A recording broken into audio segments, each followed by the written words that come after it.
నమస్కారం victory media news కి స్వాగతం. ముందుగా వార్తలను ముఖ్యాంశాలు చూద్దాం. ప్రతి నియోజకవర్గంలో integrated residential school. Telangana CM Revanth Reddy. AP assembly ఎన్నికల పోలింగ్ శాతంపై చాలా అనుమానాలు ఉన్నాయి. వైసీపీ మాజీ మంత్రి అంబటి రాంబాబు. ఎటకేలకు బీఆర్ఎస్ నేత కవితకు బెయిల్. ఆనందంలో బీఆర్ఎస్ పార్టీ నేతలు. ప్రభుత్వ వసతి గృహాల్లో సమస్యలు తక్షణమే పరిష్కరించాలి. విశాఖలో ఏఎస్ఎఫ్ రాష్ట్ర అధ్యక్షుడు జాన్సన్ బాబు. ఇక న్యూస్ డీటెయిల్స్ చూద్దాం.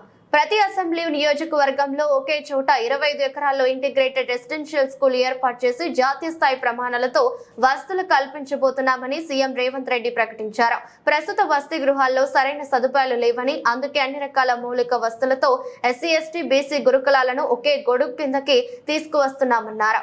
రాజీవ్ గాంధీ సివిల్స్ అభయహస్తం కార్యక్రమంలో భాగంగా సివిల్స్ ప్రిలిమినరీ రాత పరీక్షలో ఉత్తీర్ణులైన వారికి సచివాలయంలో 1,00,000 చొప్పున చెక్కులను సీఎం పంపిణీ చేశారు. దీనికోసం బడ్జెట్ లో 5,000 కోట్లు కేటాయించామని తెలిపారు.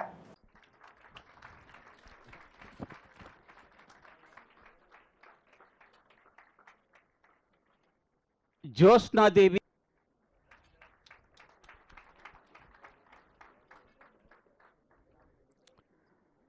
దోనపాల రెడ్డం రామకోటరెడ్డి, అలాగే తర్వాత రామ్టెక్ సుధాకర్. ఉద్యమం తెలంగాణ రాష్ట్ర సాధన ప్రధానమైన అంశము నిరుద్యోగ సమస్య. నిరుద్యోగ విద్యార్థుల యొక్క ఉద్యమం ప్రత్యేక తెలంగాణ రాష్ట్ర సాధన. అందుకే కాంగ్రెస్ పార్టీ ప్రజాప్రభుత్వం ఏర్పాటు చేసిన మరుక్షణం ఈ నిరుద్యోగ సమస్యను శాశ్వతంగా పరిష్కరించాలన్న ఆలోచనతోటి దీర్ఘకాలికంగా వాయిదాలు పడుతున్న ప్రభుత్వ నియామకాలను 90 రోజుల్లోనే 30,000 మందికి ఉద్యోగ నియామక పత్రాలు పేరున ఎల్బీ స్టేడియంకు ఆహ్వానించి ప్రజల సమక్షంలో వాళ్ళ తల్లిదండ్రుల కళ్ళల్లో ఆనందం చూస్తూ 30,000 మందికి 10 సంవత్సరాలు వాయిదాలు పడుతున్న ప్రభుత్వ ఉద్యోగ నియామకాలను చేపట్టడం జరిగింది.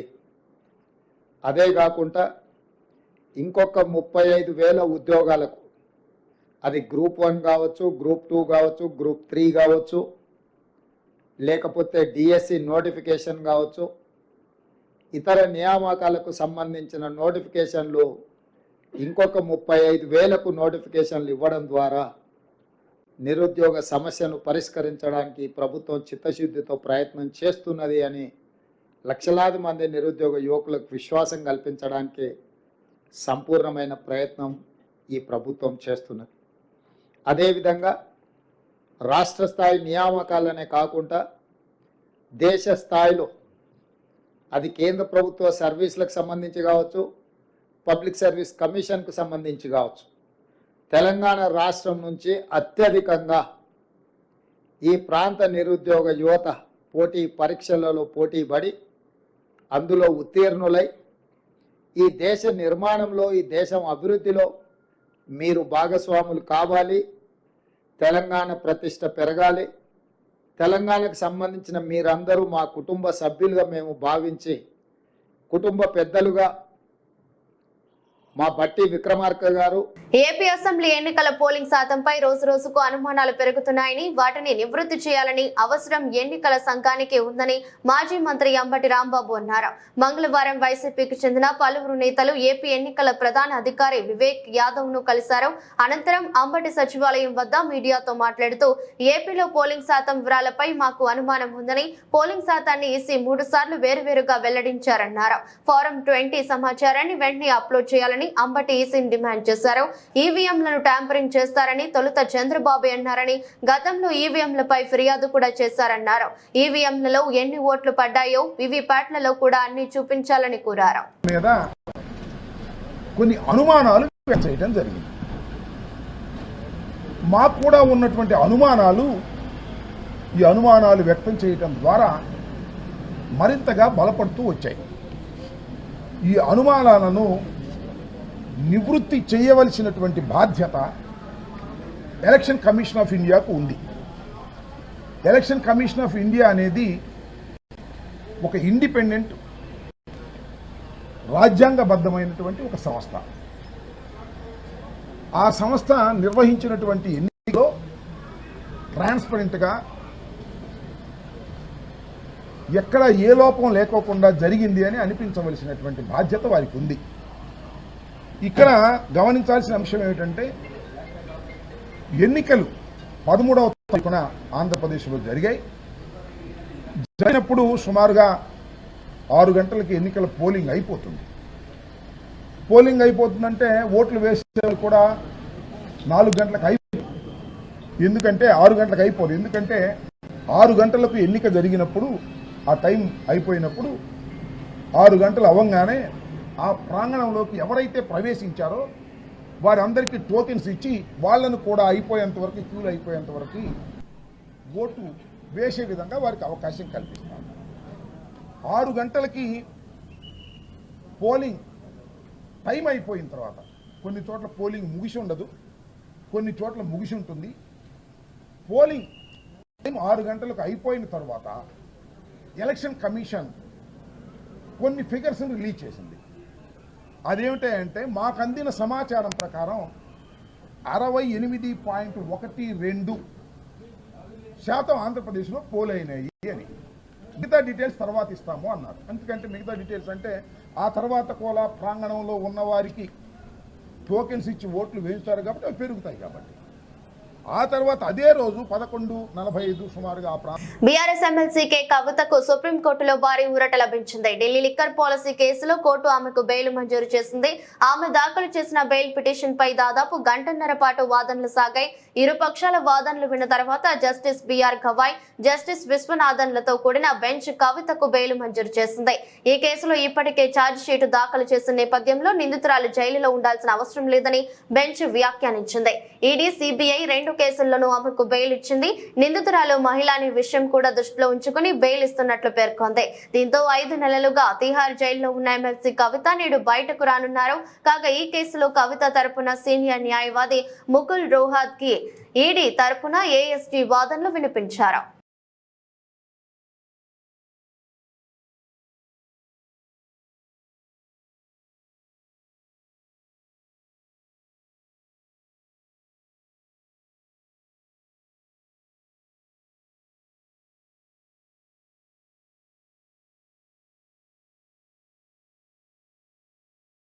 ప్రభుత్వ సంక్షేమ హాస్టల్స్ లో పెండింగ్ సమస్యలు పరిష్కరించాలని కోరుతూ ఏఎస్ఎఫ్ ఆధ్వర్యంలో మంగళవారం విశాఖ జీవీఎంసీ గాంధీ విగ్రహం వద్ద నిరసన దీక్ష చేపట్టారు.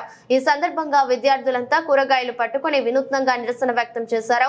అనంతరం ఏఎస్ఎఫ్ రాష్ట్ర అధ్యక్షుడు జాన్సన్ బాబు మాట్లాడుతూ ప్రభుత్వ ఎస్సీ, ఎస్టీ, బీసీ, మైనార్టీ సంక్షేమ హాస్టల్స్ లో ప్రస్తుత ధరలకు అనుగుణంగా మెస్ ఛార్జీలు పెంచాలని, పెండింగ్ లో ఉన్న కాస్మెటిక్ ఛార్జీలు విడుదల చేయాలని, వసతి గృహాల్లో ఖాళీగా ఉన్న వార్డెన్, వాచ్మెన్, కుక్ పోస్టులు భర్తీ చేయాలని, ప్రైవేట్ పీజీ విద్యార్థులకు శాపంగా మారిన జీవో నెంబర్ 75 రద్దు చేయాలని, ప్రభుత్వ జూనియర్ కళాశాల విద్యార్థులకు మధ్యాహ్న భోజన పథకం అమలు చేయాలని డిమాండ్ చేశారు. అనంతరం విశాఖ కలెక్టర్ ఎంఎన్ హరేంద్ర ప్రసాద్ ను కలిసి సమస్యలతో కూడిన వినతి పత్రాన్ని అందజేశారు.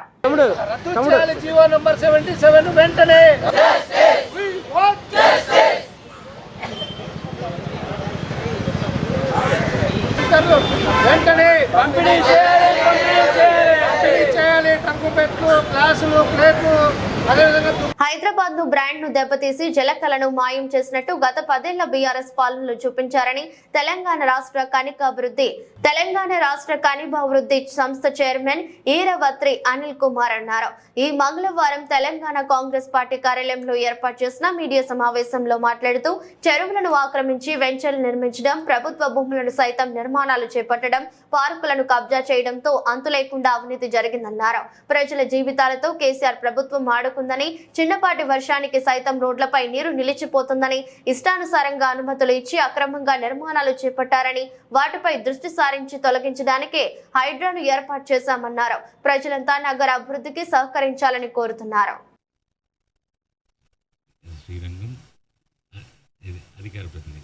సత్యం శ్రీరంగం గారు అధికార ప్రతినిధి, అలాగే జగదీష్ గారు, మీడియా అందరికీ కూడా నా హృదయపూర్వక నమస్కారాలు తెలియజేస్తున్నాను. గత కొన్ని రోజులుగా ఈ రాష్ట్రం అంతా కూడా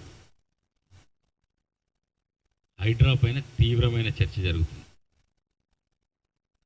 హైడ్రా ఎందుకు ఏర్పాటు చేశారు, దేనికోసం ఏర్పాటు చేశారు, అసలు ఏం జరుగుతుంది, ప్రతిపక్షాల నాయకులు ఏం మాట్లాడుతున్నారు, ప్రజలు ఏం మాట్లాడుతున్నారు, మీరంతా గమనిస్తూనే ఉన్నారు.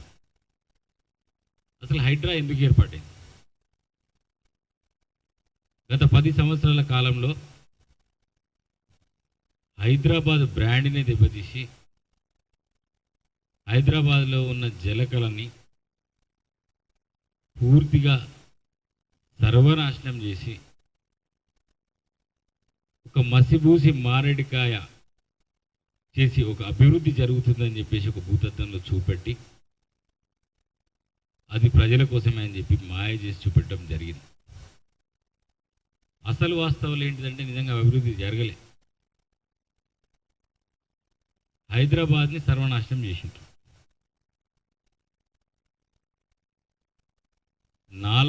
నాలాలకు అడ్డంగా బిల్డింగ్లు కట్టడం, చెరువులను ఆక్రమించి వెంచర్లు చేయడం, ఆఖరికి ప్రభుత్వ భూములను కూడా వదిలిపెట్టకుండా ఆ ప్రభుత్వ భూములను కూడా ఆక్రమించి వెంచర్లు చేయడం, బిల్డింగ్లు కట్టడం, పార్కులను కబ్జా చేయడం, ఏది పడితే అది కబ్జా, అంతు లేకుండా పోయింది. ఏది పడితే అది కబ్జా చేయడం, బిల్డింగ్లు కట్టడం, దాంట్లో వాటాలు పంచుకోవడం. ఇంత దారుణంగా గత 10 సంవత్సరాల కాలంలో కేసీఆర్ ప్రభుత్వం, కేసీఆర్ కుటుంబం దోచుకుంది. నేను ఒకరోజు నా ఆఫీస్ మాదాపూర్ ఉంటుంది, హైటెక్ సిటీలో. నా ఇల్లు ఒక 1 కిలోమీటర్ ఉంటుంది. 3-4 ఏళ్ళ కింద నాకు గుర్తుంది ఆ సంఘటన. రాత్రి బాగా వర్షం పడదు, 6 గంటలకు విపరీతమైన వర్షం పడుతుంది. ఇంటికి పోవాలి. ఇంటికి నాకు 4 గంటలు టైం తీసుకున్నా. వర్షం పడుతుంది, దిగి నడుచుకుంటూ పోదామంటే కూడా వర్షం పడుతుంది కాబట్టి దిగలేకపోయినా. ఇంటికి పోయే వరకు 1 kilometre it has taken me 4 hours. మొత్తం నీళ్ళే, అసలు కదులుతలేవు. ప్రజా సమస్యల పరిష్కారానికి ప్రజా దర్బార్ కార్యక్రమం నిర్వహిస్తున్నట్లు తాడేపల్లి ఎమ్మెల్యే బొలిశెట్టి శ్రీనివాస్ అన్నారు. మంగళవారం మంగళగిరిలోని జనసేన పార్టీ ప్రధాన కార్యాలయంలో ప్రజల నుంచి వినతులను స్వీకరించారు. ఈ సందర్భంగా ఆయా సమస్యల పరిష్కారానికి తక్షణమే సంబంధిత అధికారులతో మాట్లాడి వాటిని పరిష్కరిస్తామన్నారు. అయితే గత 5 ఏళ్ల వైసీపీ పాలనలో ప్రజలంతా వారి సమస్యలు పరిష్కారం కాకపోవడంతో చాలా ఇబ్బందులు పడ్డారని, దీంతో ఈ ప్రజా దర్బార్ కు విశేష స్పందన లభిస్తుందన్నారు. ఈ సందర్భంగానే భారీగా వచ్చిన ప్రజల నుంచి ఓపికగా ఎమ్మెల్యేతో పాటు ఇతర పార్టీ నాయకులు సైతం ఆయా ఫిర్యాదులను స్వీకరించారు.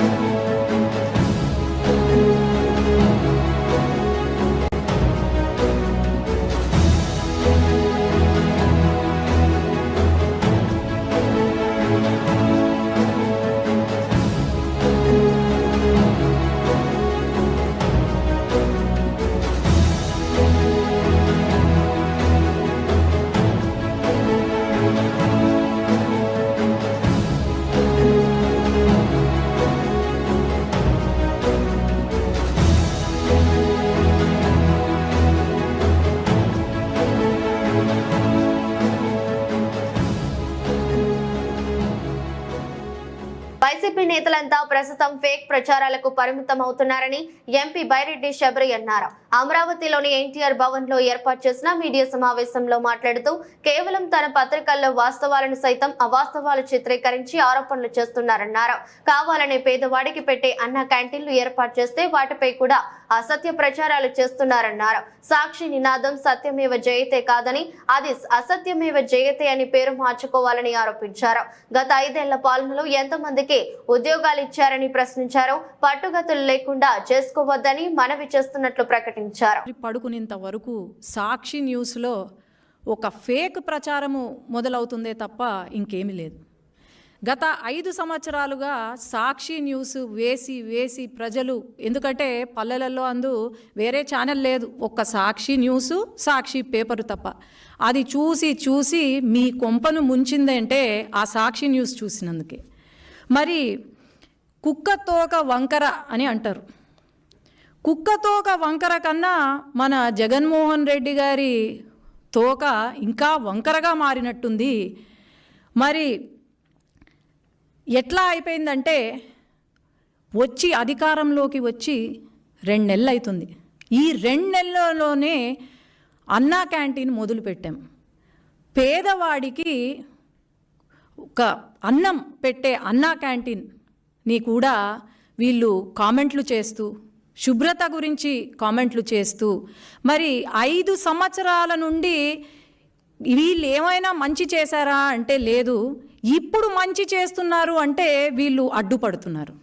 అలాగే టీటీడీ ఏదైతే ఉందో అది తెలంగాణ వాళ్ళకి ఇచ్చేసామని చెప్పి, తిరుపతి తెలంగాణ వాళ్ళకి ఇచ్చేసామని చెప్పి, లేదంటే ఇలా అమ్మకు వందనం కార్యక్రమము ఏదైతే ఉందో ఇంకా మనం రివ్యూకి కూడా రాలేదు, రివ్యూ చేస్తున్నాము, ఇప్పుడు మీటింగ్ అందుకే జరుగుతుంది. అప్పుడే జనసేన పార్టీ అధ్యక్షులు ఉప ముఖ్యమంత్రి కొణిదెల పవన్ కళ్యాణ్ జన్మదిన సందర్భంగా 88వ వార్డులో ప్రతి సంవత్సరం జరిపే రక్తదాన శిబిరం పోస్టర్ను ఆవిష్కరించిన పెందుర్తి నియోజకవర్గ శాసనసభ్యులు, విశాఖపట్నం రూరల్ జిల్లా అధ్యక్షులు పంచకర్ల రమేష్ బాబు మీడియాతో మాట్లాడుతూ, నా నాయకుడు పవన్ కళ్యాణ్ గారికి సేవా కార్యక్రమాలు ఉంటే చాలా ఇష్టం. అటువంటి కార్యక్రమాలు నిరంతరం పాలు పంచుకుంటున్న పవన్ కళ్యాణ్ గారి అభిమానులకి, జనసేన పార్టీ సభ్యులకి ధన్యవాదాలు తెలుపుతూ, ఇటువంటి మంచి కార్యక్రమాన్ని నిర్వహించిన ఆర్గనైజర్ మా నాయకులకు అందరికీ కూడా ప్రత్యేక అభినందనలు తెలుపుతూ 88వ వార్డు వెద్దుల నరవ గ్రామంలో నిర్వహిస్తున్న వైద్య శిబిరాల్లో ఎక్కువ సంఖ్యలో ప్రజలు పాల్గొనాలని కోరారు. ఈ కార్యక్రమంలో 88వ వార్డు అధ్యక్షులు వబ్బిన జనార్దన శ్రీకాంత్, స్థానిక నాయకులు మోటూరి కనకరాజు, శ్రీను, నూకరాజు, చిన్నారావు, అశోక్, చలం, గవర శ్రీను, నరేష్, శ్రీను, ప్రవీణ్, కార్తిక్ పాల్గొన్నారు. అయితే మనస్ఫూర్తిగా వారిని నేను అభినందిస్తా ఉన్నాను. ఒక నాయకుడు పుట్టినరోజున ఏదో డ్యాన్సులు చేసుకుని, కేక్ కట్ చేసుకుని, ఏదో మమ అనిపించే కార్యక్రమాలు కాకుండా 10 మంది ప్రాణాలను కాపాడే రక్తదాన శిబిరాన్ని నిర్వర్తించడం అనేది మామూలు విషయం కాదు. వయసులో చిన్నవాళ్ళైనా కూడా వారి స్ఫూర్తికి, వారి ఆలోచన విధానానికి మనస్ఫూర్తిగా అభినందిస్తూ ఉన్నాను. ఎందుకంటే పవన్ కళ్యాణ్ గారికి కూడా ఇలాంటి సేవలే నచ్చుతాయి. డబ్బు వృధా చేసుకుని ఏదో పిచ్చి పాటలు పెట్టుకుని గంతులేసే కార్యక్రమాలు కాకుండా అదొక రకమైన ఆనందమైనప్పటికీ కూడా, ఎందుకంటే మా నాయకుడు పుట్టినరోజు మా అందరికీ కూడా పండుగ రోజు కాబట్టి అదొక రకమైన ఆనందమైనప్పటికీ కూడా మన వల్ల 10 మందికి ఉపయోగపడే కార్యక్రమాలు చేస్తే మా నాయకుడు పవన్ కళ్యాణ్ గారికి నచ్చింది కాబట్టి పేరున మనస్ఫూర్తిగా అభినందిస్తూ ఉన్నాను. ఎవరైతే దాకరపు నౌకరాజు కానీ, దాకరపు శ్రీను కానీ, తోకాడ కార్తిక్ కానీ, తేజ కానీ, మోటూరు రాజు, బల్లెడ్డి రాజు, అప్పలరాజు, గోపి, వీళ్ళందరినీ మనస్ఫూర్తిగా అభినందిస్తూ వారి టీమును కూడా మనస్ఫూర్తిగా. రాష్ట్రంలో ప్రభుత్వం మారి 2 నెలలు గడిచిపోయినా అధికారులు మాత్రం వైసీపీ సేవలో ప్రసన్నమవుతున్నారని తెలుగు శక్తి అధ్యక్షుడు బివి రామ్ అన్నారు. మంగళవారం విశాఖలోని గాజువాకలోని ఓ హోటల్లో ఏర్పాటు చేసిన మీడియా సమావేశంలో మాట్లాడుతూ, గతంలో పల్లా శ్రీనివాసరావుకు చెందిన కట్టడాన్ని కూల్చివేసిన అధికారులు కోడిగుడ్ల శాఖ మాజీ మంత్రి గుడివాడ అమర్ విషయంలో మేషాలు లెక్కిస్తున్నారని ఆరోపించారు. పంతులు గారి మేడ సమీపంలో అక్రమ కట్టడానికి కేవలం నోటీసు ఇచ్చి మమ అనిపించారన్నారు. ఈ పరిస్థితుల్లో తక్షణమే మార్పు రావాలన్నారు. ఇదిలా ఉండగా శ్రీనగర్ సమీపంలోని విశ్వేశ్వరయ్య వద్ద రహదారిని వన్వేగా మార్చివేశారన్నారు. దీనివల్ల సుమారు 5,000 కుటుంబాల వారు ఇబ్బందులు ఎదుర్కొంటున్నారని, వీళ్ళు నిలువైన సమయంతో పాటు ఇంధనాన్ని అదనంగా కోల్పోవాల్సి వస్తుందని ఆందోళన వ్యక్తం చేశారు. అధికారులు తక్షణమే స్పందించి డివైడర్లను తొలగించాలని డిమాండ్ చేశారు. అన్ని ఒకటి సరి చేసుకుంటూ వెళ్తున్నారు. డెఫినెట్గా చంద్రబాబు ఇచ్చిన హామీ ప్రకారం అన్ని నెరవేరుస్తారు. ఏ హామీ తప్పడం మనం చేస్తున్నాను. ఈరోజు గాజువాక్లో ప్రధాన సమస్య మనం చూసాం. విశ్వేశ్వరనగర్ డీమార్ట్ దగ్గర సర్వీస్ రోడ్ని పూర్తిగా బ్లాక్ చేశారు. మరి నాకు అర్థం కావట్లేదు, గత ప్రభుత్వం చేసిందంటే అర్థం ఉంది, అది ప్రజా దుర్మార్గ ప్రభుత్వం. మరి ఇది ప్రజలు ప్రభుత్వంలో కూడా ఇంకా అధికారులు ఇంకా మొండి వైఖరి ప్రదర్శిస్తున్నారంటే దీని నిదర్శనం ఏంటో అడుగుతున్నాను. నేను రేపు సాయంకాలం లోకేష్ గారు విశాఖ పర్యటనకు వచ్చి లోపల అవి ఏవైతే బ్యారికేడ్లు పెట్టారో అవి తొలగించాలని చెప్పి డిమాండ్ చేస్తాను. లేని పక్షంలో రేపు 30వ తారీఖుని ఉదయం 10:30కి ప్రజల ఆగ్రహంతో ధర్నా చేయబోతున్నాం. డెఫినెట్గా తొలగించి ఆ ప్రాంతం విముక్తి చేయబోతున్నాను. నేను ఎవరికీ భయపడను. ఇది ప్రజా ప్రభుత్వం. ప్రజలను ఇబ్బంది పెడితే ఒక అన్నగా, తమ్ముడుగా, కొడుకుగా, మనవడుగా, మీ వాడిగా, మీ ఇంటి వాడిగా వస్తాను తప్ప అది ఎంత చేయాలన్నా ఐ డోంట్ కేర్. ఇది చంద్రబాబు నాకు ఇచ్చిన ధైర్యం, నమ్మకం. డెఫినెట్గా మంచి కోసం ప్రభుత్వం పోరాడుతుంది తప్ప ఈవేళ అధికారులు ఇంకా ప్రభుత్వం మారినా సరే వాళ్ళ మైండ్ సెట్లు ఇంకా మారాలని చెప్పి కోరుతున్నారు. మనం గతంలో చూసాం, పల్లా శ్రీనివాస్ గారిది కాంప్లెక్స్ ఏదో దాన్ని కట్టారని, పర్మిషన్ కట్టారని చెప్పి చాలా హుటాహుటిన తొలగించిన యంత్రాంగం. విశాఖలోని వాసన్ ఐ కేర్ హాస్పిటల్లో ఎన్టీఆర్ వైద్య సేవలు అందించడం హర్షణీయమని విశాఖ తూర్పు నియోజకవర్గ ఎమ్మెల్యే వెలగపూడి రామకృష్ణ బాబు అన్నారు. ఈ సందర్భంగా మాట్లాడుతూ పోషక విలువలు ఉన్న ఆహారాన్ని తీసుకోవడం ద్వారా కంటిని సంరక్షించుకోవచ్చని జీవీఎంసీ 28 వార్డులో నూతనంగా వాసన్ ఐ కేర్ సెంటర్ లో ఆయన ముఖ్య అతిథిగా పాల్గొని మాట్లాడారు. కంటి విషయంలో నిర్లక్ష్యం చేయడం వలన అనేక ఇబ్బందులు ఎదుర్కోవాల్సి వస్తుందన్నారు. తెలుగు రాష్ట్రాలలో వాసన్ ఐ కేర్ సంస్థ అందిస్తున్న సేవలు వెలకట్టలేనివని అన్నారు. నేత్రాల సంరక్షణపై ప్రజల్లో చైతన్యాన్ని తేవడంలోనూ ఈ సంస్థ ఎనలేని కృషి చేస్తుందని కొనియాడారు. మారుతున్న వాతావరణ పరిస్థితుల కారణంగా ప్రజలు అనేక రకాల రోగాల బారిన పడుతున్నారని ఆందోళన వ్యక్తం చేశారు. ప్రతి ఒక్కరూ ఆరోగ్యాన్ని కాపాడుకుంటూ ఎప్పటికప్పుడు వైద్యుల సలహాలు తీసుకోవాలని సూచించారు. కార్యక్రమంలో ప్రముఖ వైద్యులు doctor SN Murthy, doctor N Praveen Kumar, doctor Rahul Kumar, బఫన్ doctor K Ramadevi, branch manager Gopalarao, ward corporator తదితరులు పాల్గొన్నారు. తూర్పు నియోజకవర్గంలో రామ్నగర్లో వాసన్ ఐ కేర్ హాస్పిటల్లో డాక్టర్ ఎన్టీఆర్ వైద్య సేవలు ప్రారంభించడం జరిగింది. నగరంలో ఉన్న పేద ప్రజలందరికీ కూడా, బీపీఎల్ ఫ్యామిలీస్ అన్నిటికీ కూడా ఈ ఎన్టీఆర్ వైద్య సేవల ద్వారా వైద్య పరీక్షలతో పాటు ఆపరేషన్లు కూడా అన్నీ నిర్వహించడం జరుగుతుంది. త్వరలో దేశంలో ఎక్కడా లేని విధంగా 25 లక్షల రూపాయలు బీపీఎల్, ఏపీఎల్ అందరికీ, రాష్ట్రంలో ఉన్న 5 కోట్ల మందికి కూడా ఆరోగ్య బీమా కూడా మేనిఫెస్టోలో ప్రకటించినట్లు చంద్రబాబు నాయుడు గారు, పవన్ కళ్యాణ్ గారి నాయకత్వంలో త్వరలో 25 లక్షల రూపాయల ఆరోగ్య బీమా కూడా రాబోతోంది. ముఖ్యంగా ఈ వాసన్ ఐ కేర్ హాస్పిటల్లో ఈ ఆధునిక పరికరాలతో ఇందాక పెద్దలు డాక్టర్ మూర్తి గారు చెప్పినట్లుగా ఆదివారం అంటే వారానికి 7 రోజులు వర్క్ చేస్తున్నామని చెప్పారు. చాలా సంతోషం. ఎందుకంటే ఆదివారం చాలా హాస్పిటల్లో వైద్య సేవలు విత్తన బంతులతో పచ్చదనం పెంపొందించండి అని కృష్ణా యూనివర్సిటీ విశ్రాంత ఉపకులపతి సుంకరి రామకృష్ణారావు కోరారు. మంగళవారం ఉదయం సింహాచలం కొండపై భాగంలో Lions club district governor VBS Prasad నేతృత్వంలో దేవతా వృక్షాలు, ఔషధ గుణాలు కలిగిన మొక్కలు, విత్తనాలతో తయారు చేసిన విత్తన బంతులు చల్లారు. అనంతరం ఆయన మాట్లాడుతూ పర్యావరణ పరిరక్షణ కోసం ప్రతి ఒక్కరూ కనీసం 10 మొక్కలు నాటాలని కోరారు. పచ్చదనం పెంపొందించే విధంగా కృషి చేయాలని అన్నారు.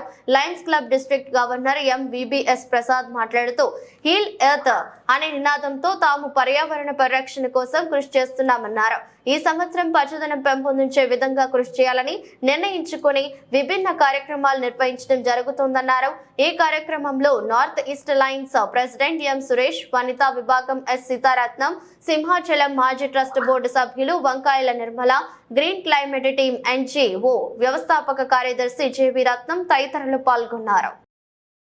ఈరోజు ఎన్విరాన్మెంట్ ప్రోగ్రాంలో సీడ్ బాల్స్ వేయటంలో నార్త్ ఈస్ట్ వారు, విశాఖపట్నం నార్త్ ఈస్ట్ క్లబ్ వారు, అలాగే నార్త్ ఈస్ట్ వనితా క్లబ్ వారు ఈ ప్రోగ్రామ్ని అరేంజ్ చేశారు.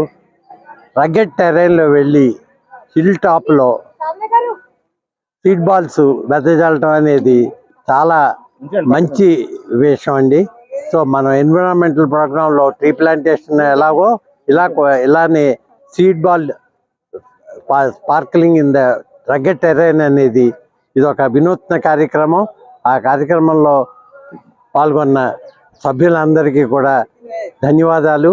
అంత రగ్గెడ్ టెర్రైన్లో అన్ని చేమలు, అన్ని వివిధ విధమైన క్రిమి కీటకాదులలో మనం వెళ్ళి ఈ ప్రోగ్రామ్ని ఇంత సక్సెస్ఫుల్గా చేసినందుకు, మీరందరూ శ్రమపడినందుకు మరొకసారి ధన్యవాదాలు తెలియజేస్తూ, ఇటువంటి కార్యక్రమాలు మరెన్నో అన్ని క్లబ్బుల వారు చేస్తే మన గ్రీనరీ పెరిగి మన ఎన్విరాన్మెంట్ని మనమే కాపాడుకోవాలని ఈ సంవత్సరం మన ముఖ్య ఉద్దేశం. వార్తలు ముగించే ముందు మరోసారి హెడ్లైన్స్. ప్రతి నియోజకవర్గంలో integrated residential school, Telangana CM Revanth Reddy. AP assembly ఎన్నికల పోలింగ్ శాతంపై చాలా అనుమానాలు ఉన్నాయి. వైసీపీ మాజీ మంత్రి అంబటి రాంబాబు. ఎటకేలకు బీఆర్ఎస్ నేత కవితకు బెయిల్, ఆనందంలో బీఆర్ఎస్ పార్టీ నేతలు. ప్రభుత్వ వసతి గృహాల్లో సమస్యలు తక్షణమే పరిష్కరించాలి. విశాఖలో ఏఐఎస్ఎఫ్ రాష్ట్ర అధ్యక్షుడు జాన్సన్ బాబు. ఎదురొస్ట్ బులెటిన్ మరో బులెటిన్లో మళ్ళీ కలుద్దాం. అంతవరకు సెలవు, నమస్కారం.